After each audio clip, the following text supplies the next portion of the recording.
La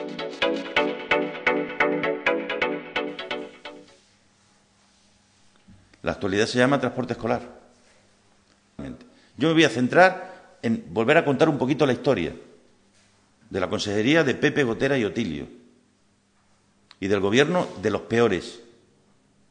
¿Acaso pensaban que el hecho de no adjudicar el transporte escolar antes del curso, sino adjudicarlo con el curso ya empezado, no iba a ser un lío?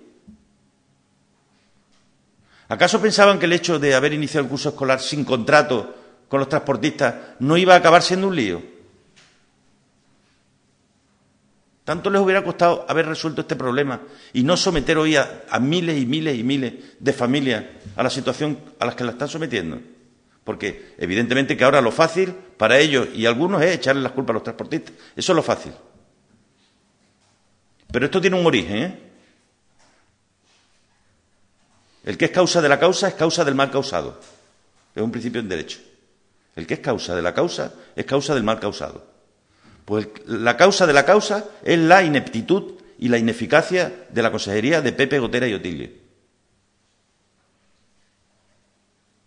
Que no han sabido hacer las cosas bien, que empezaron el curso escolar sin saber quién iba a hacer el transporte, que lo han empezado sin que haya nada que les vincule. Los transportistas no tienen obligación ninguna de hacer el transporte, ninguna, porque no han firmado ningún contrato con la Administración. Lo digo para todos aquellos que piensen que es una medida excesiva y que yo puedo compartir.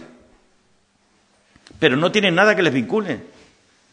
Contra ellos no cabe nada, porque con el sistema que la Junta ha implantado, puede ir a un pueblo el autobús que estaba yendo u otro y luego pasar la factura a la Junta, porque no hay contrato firmado.